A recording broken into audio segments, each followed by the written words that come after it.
Can you hear me? I don't know if you can hear me over this music. Could you hear me when I was speaking there? Just so I know, because I've got a new feature here. They've given us some music, and I don't know if you can hear me when it was playing. Let me know in the chat. Let me know if you're there. Say hello. Hello. Nice to see you. I can see you're there on the screen. Hi, Kevin. You win a prize for being the first person. So, Kevin, that was a yes, that you could hear me when the music was playing.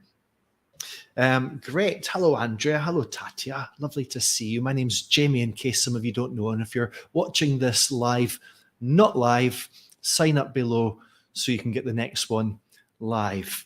Actually, you know what? I was just thinking while I was waiting that we do these things quite sporadically.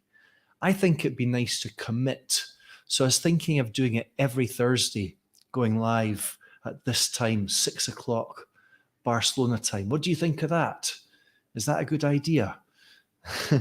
Good evening, Svetlana. Kevin says aye, so you can hear me at the same time as them. We found you. Hello. So just in case you're not in case you got to this live through other means, my name's Jamie. I'm a lesson stream founder and teacher trainer and storyteller and lover of stories and teacher trainer. I said that part, and writer, and sometimes I go swimming. I like cooking, and that's everything. That's everything. I sometimes will ask you some questions, but we have to remember there's a 10-second delay. So what you see right now is basically me 10 seconds ago. So what you see is a 10-second younger Jamie. So if you're thinking, Jamie's looking quite young, remember, this is how I looked 10 seconds ago. And it's like the moon. I remember when I was a little boy, my dad said, you know, when you look at the moon, Jamie, it's actually the moon, how it looked 3 seconds ago. Because did you know that it takes the light 3 seconds to get from the moon to the planet Earth? Actually, I just Googled it, and apparently it's not 3, it's 1.28 seconds. So that's fact of the day, 1.28 seconds. So it's like I'm closer to you than the moon, but it takes 10 seconds for the light and sound to get to you. I don't know what that means, how you read that, but we'll go with it, you know. So we've got this session today titled Video and Grammar. Originally it was going to be called Grammar and Video, but there's a problem with that because we start with the story, we start with the video, the grammar comes out of that, doesn't it? So although it doesn't slip out off the tongue as smoothly, we're sticking with video and grammar. I hope you don't mind that. And I've got grammar in my mind basically at the moment because we've been dealing with language teaching and language learning recently in the Lesson Stream Story course. And one of the posts in the course, in the unit on language, is all about teaching grammar from story. And when I talk about story, you know, I often talk about video as well. And so, yeah, that's what this is all about, really, because, you know, I wrote a blog post as well. Let me show you this. The title of the blog post was, is alcohol is grammar the alcohol of English language teaching? Look at this poor man, intoxicated from too much Murphy. And this man here was a famous painting, Noah Gets Drunk. He tried to give a whole class in phrasal verbs. And I've told you before, Mavis, you can't mix your conditionals. So I've included a link to the blog post underneath this window on YouTube. But the idea is I think we overdo it on the grammar. We get drunk in grammar, you know, so often. British people anyway, I don't know if this applies to the rest of the world, but British people, basically everyone I know from Britain, Scotland, Wales, and Ireland, we seem to kind of always be talking about alcohol. We always think we drink too much, this relationship with it. 1 minute we're cutting down, we have dry January, dry November. The next minute we take it up again. I think that's like grammar. in ELT and methodologies anyway, and that's what the blog post explores. So to get started and to explore some gentle ways of dealing with grammar in with video, I thought I would take you back to a number of years ago. I used to use a certain video in my teacher training. It was a video that really possibly, it drove me to craziness a little bit from exploring possibilities for it. I mean, it was a video that I first of all fell in love with and then became addicted to as a teacher trainer. Used it in my teaching, used it in my training. And I wonder if you know which video I'm talking about. I haven't actually explored or revisited this video for years. I'm not going to let you see it, but I'm going to let you hear it. Okay. And I wonder if I don't want you to say exactly what it is, but I'd like you to type in the chat what you think is happening. Okay. So if you know what's happening, that's fine. Just let us know what's happening. What is happening? Put it into words. Put it into words, okay? So here we are. This is a mystery video. A mystery video. And all you have to do is put into the chat, what do you think is going on? You ready?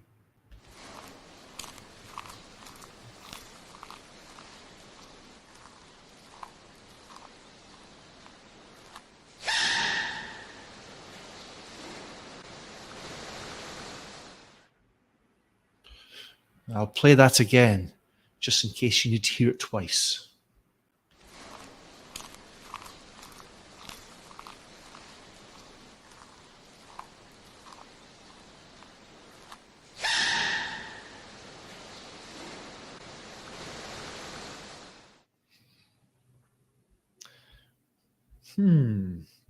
So what do you think is going on there? What's happening? What is happening in that video? What is it that we hear?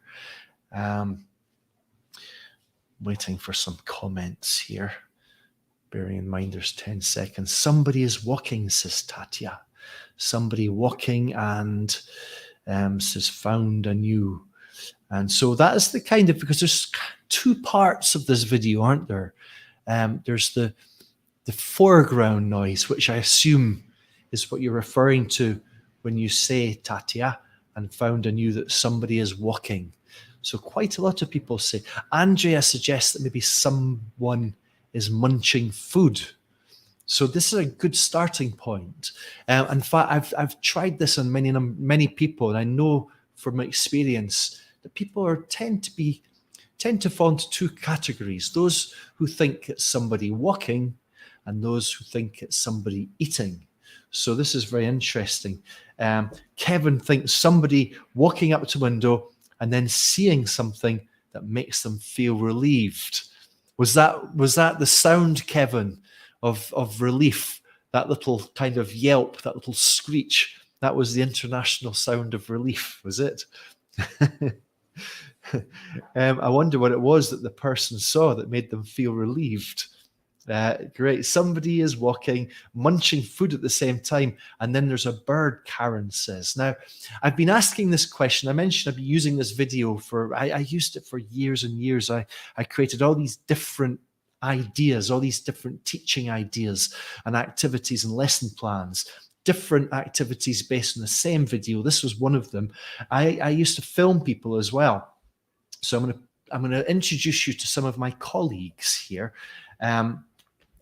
I work at a teacher training institute called NILE, Norwich Institute for Language Education. And I'm going to show you or introduce you to two of my colleagues. The first one is Alan.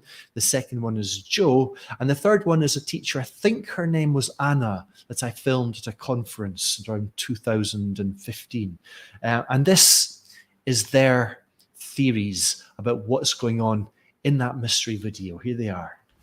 I think it's someone walking down a platform at a mainline railway station when suddenly a pigeon is run over by a train. So what it sounded like was there was somebody walking through. Well, at first I couldn't decide if it was snow or jungle. But then actually, I thought another thing, which was that it was somebody eating and they were crunching a biscuit or something. But then I didn't know what the what the scream was. Perhaps they found something horrible in the biscuit, I don't know. It sounds like somebody is walking through the jungle. Sounds like their footsteps on leaves. And then they surprise maybe a monkey, some kind of monkey, and it gets a little defensive, a little protective, and it makes that loud noise that I can't imitate. So let's just have a look then at the different texts that we got out of that. And this, by the way, is a technique I'm very, very fond of. You know, if you're trying to get students to talk, produce language in response to a stimulus, and they don't want to, you've always got the option of using your video camera to chase friends, obtain spoken texts for them, and use them in combination with the stimulus. In this case, the stimulus is an isolated video audio. So let's have a look at this. First of all, this is Alan. It's, I think it's someone walking down a platform at a mainline railway station when suddenly a pigeon is run over by a train. I want you to decide which of these three theories you find most similar to your own. Which of these three theories do you most converge with? That's Alan's idea. Then we've got Joe's idea. So what it sounded like was that there was someone walking through, well, at first I couldn't decide if it was a snow or jungle, but then actually I thought another thing, which was that it was somebody eating and they were crunching a biscuit or something, but then I didn't know what the scream was. Perhaps they found something horrible in the biscuit. I don't know. It's funny how people often say, I don't know, after giving you an answer, isn't it? I remember once hearing Ron Carter say that at a presentation, the late great linguist Ron Carter, and he pointed this out through corpora linguistics, that this is a very common use or function of the phrase "I don't know." We always think I don't know, and we really don't know something, but we often tag it on. What time is it? 4 o'clock. I don't know. And then I think you see a great illustration of it here. Here is Anna. It sounds like somebody is walking through the jungle, sounds like their footsteps on leaves, and then they surprise maybe a monkey, some kind of monkey, and it gets a little defensive, a little protective, and it makes that loud noise that I can't imitate. Which of these three theories, number 1, number 2, number 3, do you find to be the most appealing? Do you find that you agree with at least most, as most like your own theory? Put it in the chat and let's see what you think. And also, I wonder if you can see where the language point is, because we have a language point here, a language point coming up. And I wonder if you can identify what the language point of the day is. It's a grammar point, actually.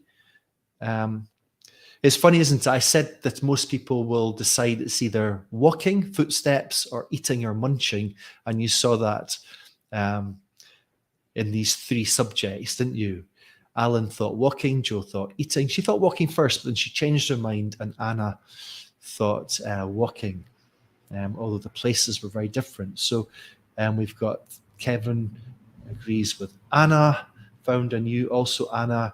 Juisi thinks Joe, Tatia going with Alan. So okay, let's go grammatical. Let's go grammatical then for a moment, and let's think about this. What is the language point, the grammar point that we're looking at here? I don't know how easy or difficult it is for you to even be able to identify it based on the three texts that we've just looked at. But there's a clue there on the slide. I wonder if this means anything to anybody. What is the grammar point? What's going on there? And this is probably more meaningful to you if you've been teaching for a number of years. If you're a newbie teacher, if you're less experienced, perhaps the graphic that I've created here doesn't mean anything to you. I don't know actually, but it's a TEFL classic, an English teaching example which has been used for generations. And I've got my eye on the chat to see if anybody knows what this is all about. I'll exactly. Andy, hello, Andy Gandhi. Nice to see you. Exactly. He was having a bath when the phone rang. That's it. Just out of interest, how many of you have never come across that example? This is the quintessential example for illustrating the present continuous and the present simple. And Kevin's got it too. Well, you see, Julia, you said progressive tenses, but no, progressive tenses very specifically compared or aligned with the simple here. And Karen says continuous. And Kevin says simple, present, continuous to describe a scene. That's right. And Julia says tenses. And often I think that what we're dealing with here is considered to be a tense. But in fact, maybe not. Maybe not. Let's just look at something here. I think what I've done here is I've taken this is a sort of graphic representation of I was having a bath when the phone rang. Does that make sense? I was having a bath when the phone rang. There I am in the bath. And that little blip. Actually, you know what? That's not very accurate, is it? Because a phone ringing doesn't go. It's a little bit more continuous, for want of a better word. So maybe this is not such an accurate example. But I was having a bath when the phone rang. Hello, Daniel. I'm sure, Daniel, you remember I was having a bath when the phone rang. Do they still teach it? I don't know. I think actually we should update course books. If there's any course book writers out there, I know, Daniel, you're one. I think it should be updated to I was having a pee when I dropped my phone down the toilet. Okay? Because we don't have baths anymore. Phones don't ring, but we all still have peas. That's something that unites us all. And we all have mobile phones. And I know I've dropped my phone down the toilet more than once in my life. And I'm sure you have too. So let's see. Karen, interruption and present or past continuous tense, interruptions. It's funny, the language that teachers, the language that we've become accustomed to kind of talking about this language point or this grammar point, interruptions, tenses. I want to just let's look at it in a different way, because what you see in front of you, in fact, is less of a visual representation of I was having a bath when the phone rang, and a much better representation of I was having a pee when I dropped my phone down the toilet. It's a quick action, isn't it? It's a quick closed action, like like that. Or perhaps it could also represent this.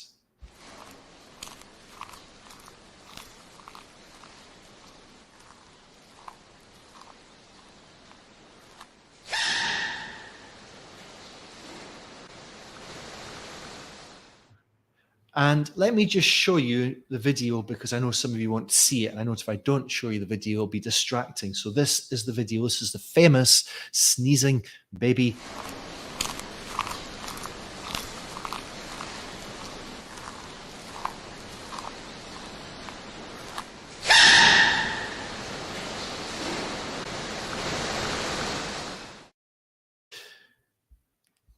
So I wonder how many of you remember that and how many have never seen it before, but that was the video, that was the mystery video. So it was actually eating, you see. And if let's just look at these texts. Look at Alan's text here. I think it says someone walking down a platform at a main railway station when suddenly a pigeon is run over. That looks like this, doesn't it? So what's it sound like? Someone walking, but then she changed it. Somebody eating, crunching a biscuit, and then the scream, perhaps they found something terrible. Again, that looks like this. And then finally, Anna, I love the fact that these look like envelopes, don't they? And Anna's little stamp at the top right. I wonder if you ever want to see what you look like on an envelope, stamped in an envelope. This is just ask me. I'll create you a mock-up. Sounds like somebody is walking, gets a little defensive, makes that loud noise. So I'm not sure if we want. I'm going to try to persuade you that really the way it's presented in language teaching is often about an interruption. And that is kind of what we're seeing here, but it's much more broad than that. What, by the way, is the language point? I asked you what the language point was. Some of you said tenses, some of you said progressive tenses, some of you said present continuous meets present simple. But what is the language point in one single word? One single word. What's the language point in one word? And it's not tense. It's not tense. I'm not tense. Are you tense? What is the language point in one single word? Because it's often conflated with tense. It's often thought to be about tense, but it's actually not. It's less to do with time and got much more to do with verb dynamics. Kevin says simile, but Julia got there. Julia is absolutely right. The word we're looking for is aspect, which always confuses me because aspect is an aspect of grammar, isn't it? Which aspect of grammar are we dealing with? We're dealing with aspect, not tense.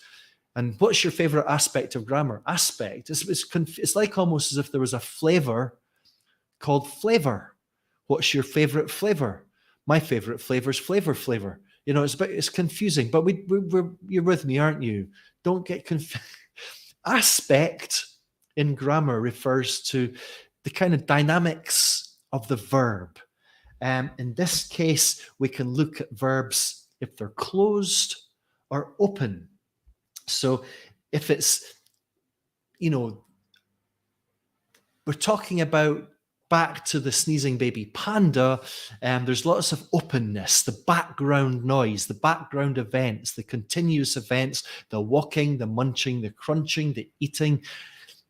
That's the openness. That's the kind of the continuing or continuous action. That's why the structure is called the continuous, whether it's present or past. And then you've got this little blip, this closed, this quick, this complete action, which is this complete action, this event, which we describe in this case with the basic form of the verb, which is past simple or present simple. And this is not tense.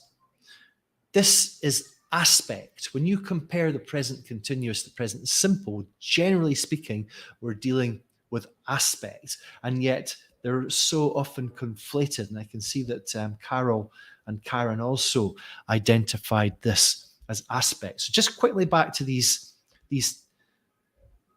texts again. Look at how naturally they start off with this background, this ongoing, this scene setting, verbs in their ing forms, which opens them up, paints the picture, establishes what is happening. Someone walking, someone eating, someone crunching a biscuit, someone walking. Then within that setting, within that background, something takes place. A pigeon is run over. This is a quick closed action. A scream. Now, a scream is a noun, isn't it? But the meaning is very, very similar. You could say, I heard someone scream. That's a verb. I heard someone scream. It's a verbal clause, isn't it? But it's very similar meaning as to I heard a scream. So although that's a noun, I've underlined it because we're still dealing with a very similar situation. They found something horrible in the biscuit. Closed, complete actions. Some kind of monkey gets a little defensive, makes that loud noise. And of course, these could have been open, But this is notional, and these three people have decided to keep them closed, which I find very interesting. What do you think? Whoa, come back. Yes. Interestingly, you know, I am, where is it? I started my book, Video Telling. The very first pages start with a little story, which I'm going to read to you. And I wrote this way before I'd had these grammatical thoughts, the ones that I'm talking about now. My favorite YouTube video ever. It involves a mother and her baby. The baby is lying on the floor, sleeping, dreaming about whatever it is that babies dream about. The mother is taking advantage of this moment of peace. She is sitting in the corner eating a snack. See those verbs? All the ing verbs? My favorite YouTube video ever. It involves a mother and her baby. The baby is lying on the floor, sleeping, dreaming about whatever it is that babies dream about. The mother is taking advantage of this moment of peace. She is sitting in the corner eating a snack. That's the background. That's the establishing shots if you work in video and filmmaking. Suddenly, the baby throws out an incredibly powerful, high-pitched sneeze. The mother's reaction is absolute comedy. She throws her arms and legs in shock. She looks down at her baby as surprised as we are that something so small could produce something so loud. Look at all those simple verbs in the present simple. Baby throws out. Mother's reaction, she throws up her arms. She looks down, so surprised that something so small produces something so large. So this is...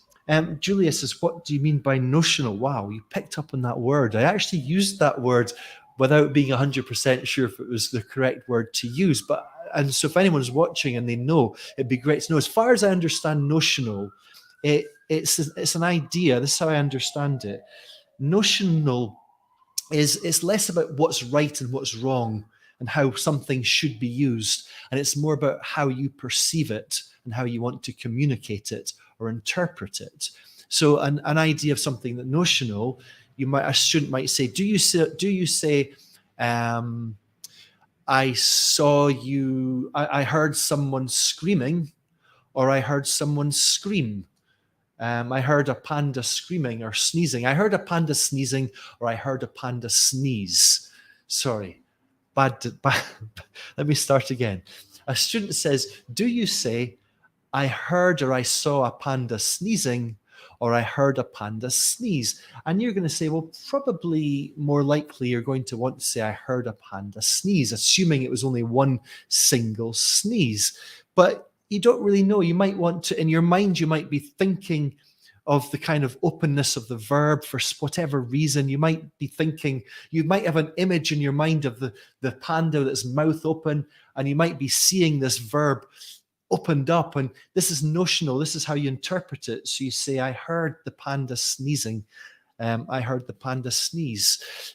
So it's often what's going on in the mind, the notion, which allows you to put. Now, I'm not, as I mentioned, I'm not 100% sure if that's the correct word or the correct phenomenon, but I'd love to know if any hardcore grammar people out there can let us know. Julie, you've been having trouble helping your Ukrainian student relax and into making her own decisions in some ambiguous present perfect versus simple past situations. I mean, is it notional? Let me give you a better example. This is, and again, I'm not completely sure, but this is how I understand it. I said recently, I never rock climbed in my life. This is something I said recently. And a teacher pulled me up on that. Why did you say I never rock climbed in my life? And no, I have never rock climbed in my life, because according to the grammar books, you should say I have never rock climbed in my life. What's the notion? What's going on in my mind? Why did I choose one over the other? I think it's because if we're to look at the reason, it's very possible because I think the time for rock climbing in my life anyway is over. It's a past period of my life. Maybe the window closed about 10 years ago. So I don't see, this is, by the way, an aspect. This is grammatical aspect. Perfect structures also use a different aspect of aspect. It's so confusing. But that would be how I might want to define, better way of defining notional. It depends on what's going on here. It's not about one over the other. It might be one is more frequent than the other, but you've got to take into account what the person wants to communicate. Let's move on. Let's move on to, okay, Murphy says that situation is notional. What term does Murphy use then, Julia, I wonder? Let me just show you a quick example of this, because I want to challenge the idea that the present continuous meeting, the present simple, is an interruption. And I want to do this by a short text here. I'm going to read a short story to you. There's a few words that I might want to pre-teach my students. One of the words is stock, which is an ambiguous word because it could, has different meanings. Another word is soul. I'm not even going to spell it for you. It could be S-O-L-E, which is at least two meanings I can think of, or S-O-U-L, which means that part of your spiritual self. Lace, L-A-C-E, is the third word. Lace, which also is ambiguous. And the last one is a table hooter. A table hooter, which I'm sure you all know what a table hooter is. This is a story from an activity in the lesson stream membership. And it's actually a video. It's a scene from a film I'm very fond of. And I have created a text which puts the video into words. You've got to guess what the film is, who the main actor is, and maybe also, if you don't know what a table hooter is, what is a table hooter? So Big Jim is sitting at a table in the middle of the room. He is waiting for his lunch. Charles is standing beside a large pot of boiling water. He takes a long spoon, puts it into the pot, and takes out the table hooter. He tests it with a fork to see if it is ready. Not quite done yet, he says. Let's give it 2 more minutes. But Big Jim is impatient and hands Charles a plate. Charles puts the table hooter onto the plate along with some spoonfuls of stock. Charles puts the plate on the table and sits down with Big Jim. He removes the lace from the table hooter and puts it onto a side plate. Charles then removes the sole and gives it to Big Jim. But Big Jim isn't happy about this arrangement and swaps plates with Charles. Charles puts down his knife and fork and decides to eat with his hands. He picks up his lunch and takes a bite. He nods to Big Jim to say that it is good. Big Jim isn't sure, but takes a bite anyway. He doesn't seem to share Charles' enthusiasm for this meal. So here's the text. Can you see that? So Big Jim sitting at a table in the middle of the room, waiting for his lunch.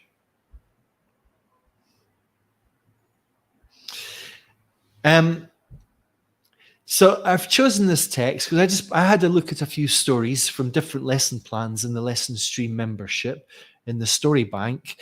And what we tend to use is short narrative texts like this one, which are interactive, which have questions for students to get them thinking about it, to get them maybe processing the text holistically and trying to answer a question. And I think, do you notice what's going on here? Do you notice what we see there in that very first paragraph? It's Big Jim is sitting at a table in the middle of the room.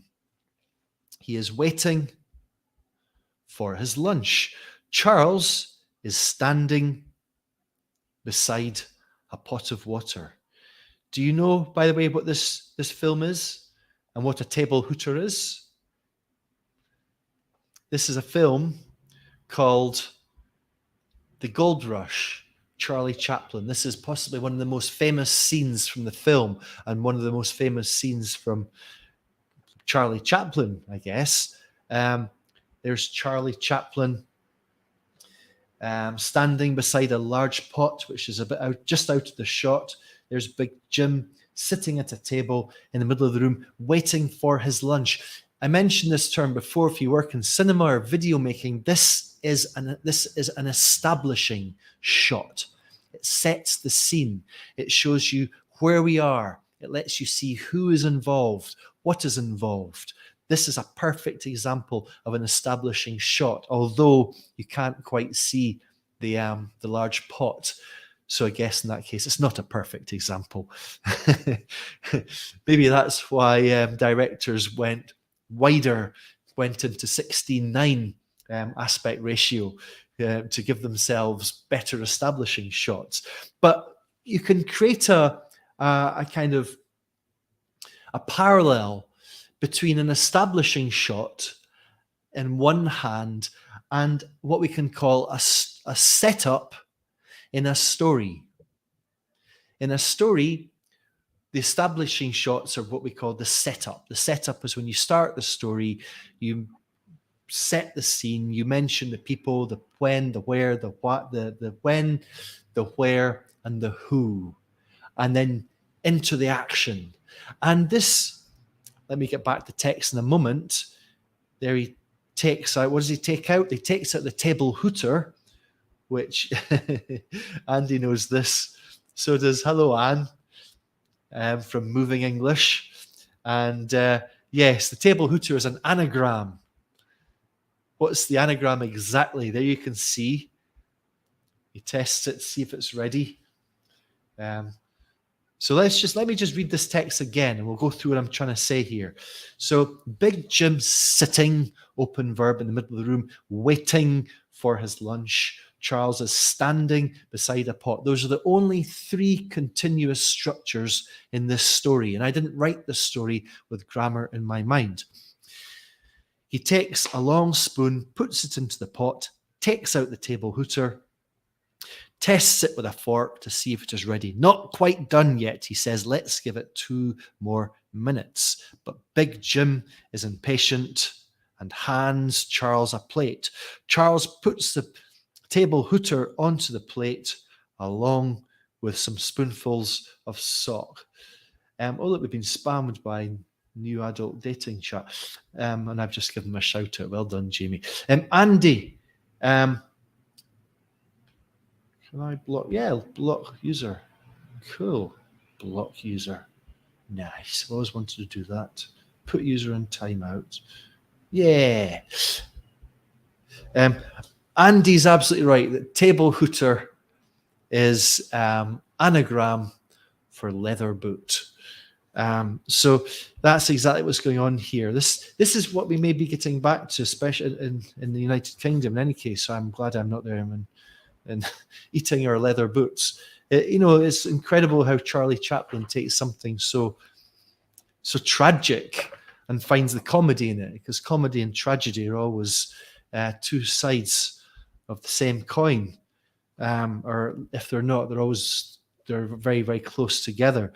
So he puts in the plate, sits down with Big Jim, removes the lace, puts it on a plate, removes the sole, gives it to Big Jim, swaps plates. You see, I'm drawing attention here to all the verbs in their simple forms. Puts down his knife, decides to eat, picks up, takes a bite, nods to Big Jim, takes a bite anyway.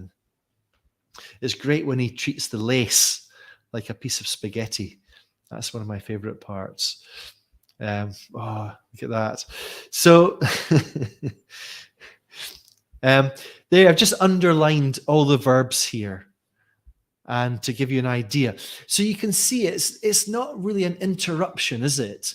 The function is, at least in this situation, the verbs that fall in the setup are often open. We choose to have them have a kind of continuous openness, dynamic nature of these verbs because they're in the background, like that single line. And then from there on, the actions, as we describe them, we see them as being complete. This is the notional idea. We see them as being a succession of actions in the order that's required in the narrative. So that's what's going on here. And for me, this is a much more elegant way to present this aspect of grammar, which is aspect, to your students, rather than this, I was having a bath when the phone rang, which is nothing wrong with it, but this is such a nicer way to do something. And you can still argue that there is a disruption here, but I'm just wondering if that's the most useful word. I mean, if you're having a bath and the phone rings, there's certainly a disruption there. But that's a cherry-picked example, don't forget. Oh no. Did I just block the wrong person? Was there somebody here called Jason that I've blocked by mistake? I hope I didn't block Jason. Someone was spamming us with pornography and I blocked somebody called Jason. But maybe it was Jason that was spamming. Who's to say? Who knows? That's what happens sometimes. Let's not worry too much. Yes. So if we just go back here, this is quite interesting. This is if we go back to the sneezing baby panda. Oh dear. I hope he comes back and we can apologize to him profusely. Or I will. You don't have to. Oh dear. Sorry about that, Jason. Why am I laughing? Anyway, so have you ever heard of three-part strategy or three-part structure or three-act structure? Stories and storytelling and plays and cinema and adverts and even film trailers are so often regarded as having three parts. It sounds very simple. If you get involved in it in a lot of detail in something like the theory of literature, it's actually very complex because each of those parts can be split up and divided further. But we can keep things simple.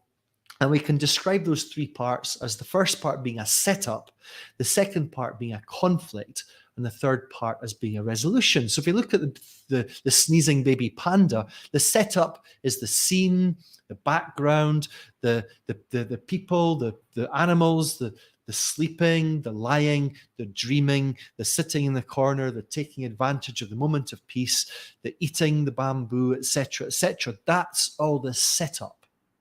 Then you've got the conflict, which is the sneeze. It creates this conflict.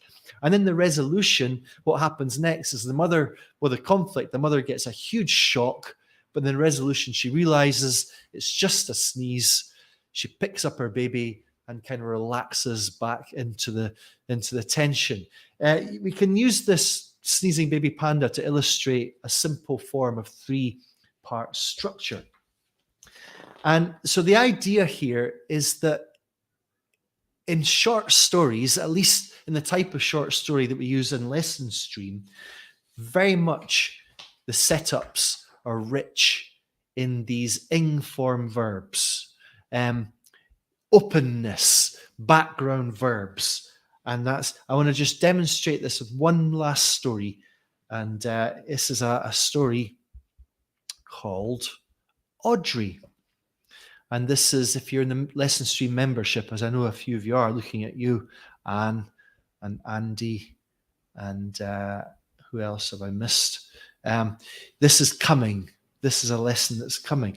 Basically, what I'm going to do is I'm going to describe an advert to you, and you've got to guess what the product is. Okay? I'm going to describe an advert to you. You've got to guess what the product is, because I'm withholding the product. So, okay. Picture the scene.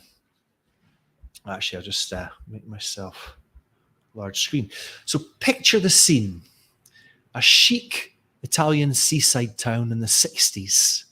Now, we're in the market square and the fruit seller is having a bad day.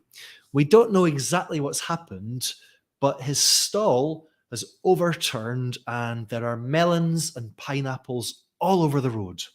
And this is causing chaos. It's causing a traffic jam. And an impatient bus driver who's stuck in the traffic jam is shouting at the fruit seller, telling him to get out of the way. Then we get a close-up of one of the passengers on the bus. It's an elegant and attractive young woman. It's Audrey Hepburn. And like the other passengers, she is getting restless.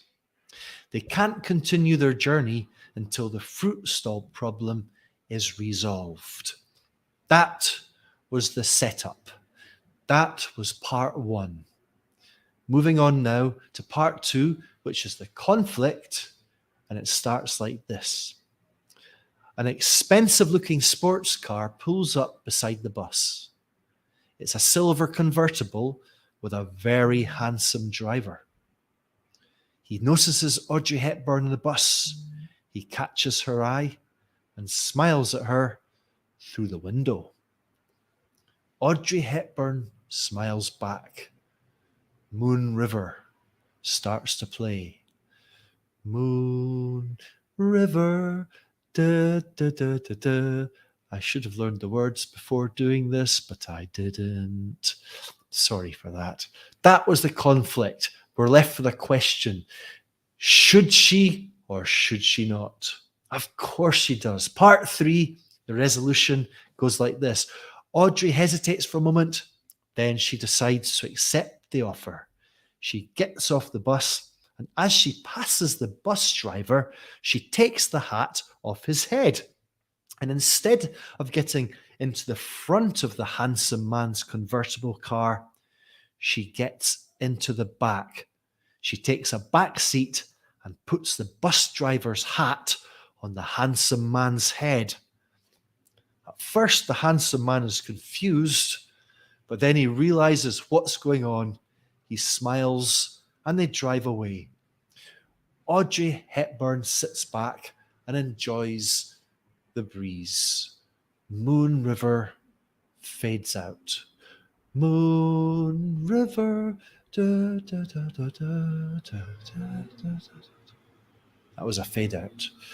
What's the advert? What's the product? I didn't mention the product, but one of the tasks for students is to work with the text and decide what could the product be? Why would it be connected with this story? And how exactly does it fit into the story? In case Jason's come back, say hello, Jason. We all apologize to you I apologize to you for booting you out by mistake, thinking you were the pornography purveyor, but you're not. It's for Uber. What a great idea, Andy. And yes, Uber. Although there's some questions there, aren't there? Because this is usually we order the Uber ourselves, aren't we? And in this situation, at least, I think this guy just turned up and they noticed each other by chance, coincidentally. So could you justify this for being Uber? Could you find a way to make this Uber? Any other ideas? A fashionable summer hat. Let me just show you here. This is the establishing shot somewhere in Italy in the 1960s. There's the marketplace for this small sleepy town, a seaside town. You've already seen it's beside the sea. And then this traffic jam. You already saw the traffic jam in this establishing shot, but here's a close-up to see what's going on. This argument between the fruit seller, the bus driver, and then a close-up of this elegant passenger on the bus. Yes. And then we've got the conflict. This man pulls up. He catches her eye, offers her makes an offer. Why don't you come with me? Please join me. Gestures for her to join him. She does. She takes the bus driver's hat off. She puts it on the handsome man's head. He's confused.